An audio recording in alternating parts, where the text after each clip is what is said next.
"There is a wild beast in your woods," said the artist Cunningham, as he was being driven to the station. It was the only remark he had made during the drive, but as Van Shiel had talked incessantly, his companion's silence had not been noticeable. "A stray fox or two and some resident weasels, nothing more formidable," said Van Shiel. The artist said nothing. "What did you mean about a wild beast?" said Van Shiel later, when they were on the platform. "Nothing. My imagination. Here is the train." That afternoon, Van Shiel went for one of his frequent rambles through his woodland property. He had a stuffed bittern in his study, and knew the names of quite a number of wildflowers, so his aunt had possibly some justification in describing him as a great naturalist. At any rate, he was a great walker. It was his custom to take mental notes of everything he saw during his walks, not so much for the purpose of assisting contemporary science, as to provide topics for conversation afterwards. When the bluebells began to show themselves in flower, he made a point of informing everyone of that fact. The season of the year might have warned his hearers of the likelihood of such an occurrence, but at least they felt he was being absolutely frank with them. When Van Shiel saw on this particular afternoon was, however, something far removed from his ordinary range of experience.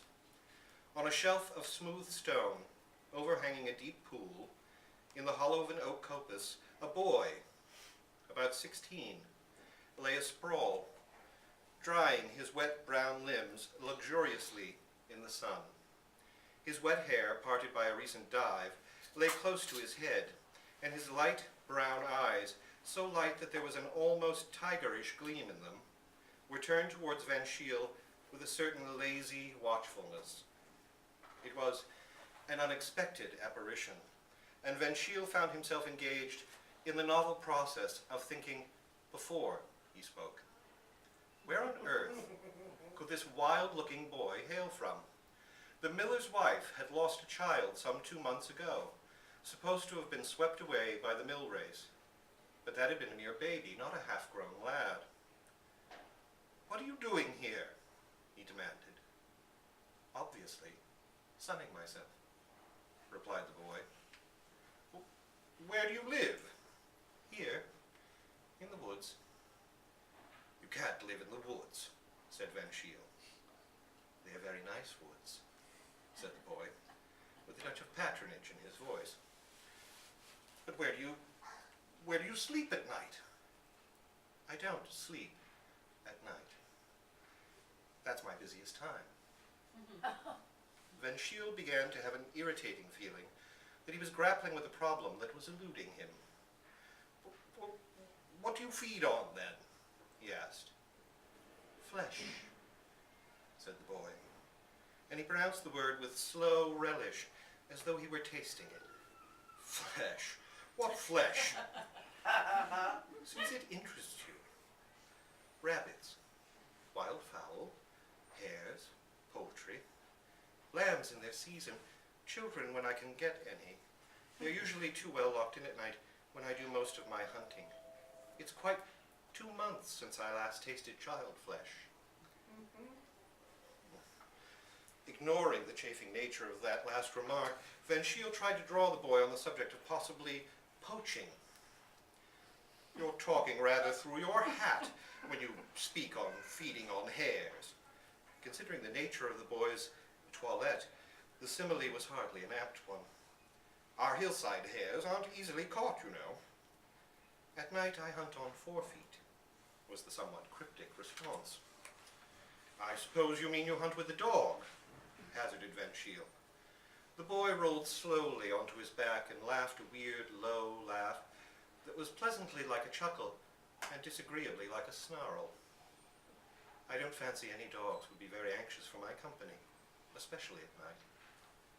Van Shiel began to feel that there was something positively uncanny about the strange-eyed, strange-tongued youngster. I can't have you staying in these woods," he declared authoritatively. "I'd fancy you'd rather have me here than in your house," said the boy. The prospect of this wild, nude animal in Van Shiel's primly ordered house was certainly an alarming one. "If you don't go, I shall have to make you," said Van Shiel. The boy turned like a flash, plunged into the pool, and in a moment had flung his wet and glistening body halfway up the bank where Van Shiel was standing. In an otter, the movement would not have been remarkable. In a boy, Van Shiel found it sufficiently startling. His foot slipped as he made an involuntary backward movement, and he found himself almost prostrate on the slippery, weed-grown bank, with those tigerish yellow eyes not very far from his own. Almost instinctively, he half raised his hand to his throat. The boy laughed again, a laugh in which the snarl had nearly driven out the chuckle, and then, with another of his astonishingly lightning-fast movements, plunged out of view into a yielding tangle of weed and fern. "What an extraordinary wild animal," said Van Shiel as he picked himself up, and then he recalled his friend Cunningham's remark, "There is a wild beast in your woods." Walking slowly homeward, Van Shiel began to turn over in his mind various local occurrences which might be traceable to the existence of this astonishing young savage. Something had been thinning the game in the woods lately. Poultry had been missing from the farms, hares were growing unaccountably scarcer, and complaints had reached him of lambs being carried off bodily from the hills. Was it possible that this wild boy was really hunting the countryside in company with some clever poacher dogs? He had spoken of hunting 4-footed by night. But then again, he had hinted strangely that there would be no dog caring to come near him, especially at night. It was certainly puzzling. And then, as Van Shiel ran his mind over the various depredations that had been committed during the last month or two, he came suddenly to a dead stop, alike in his walk and his speculations. The child, missing from the mill 2 months ago. The accepted theory was that it had tumbled into the mill race and been swept away, but the mother had always declared she had heard a shriek on the hillside of the house in the opposite direction from the water. It was unthinkable, of course, but he wished that the boy had not made that uncanny remark about child flesh eaten 2 months ago. Such dreadful things should not be said, even in fun.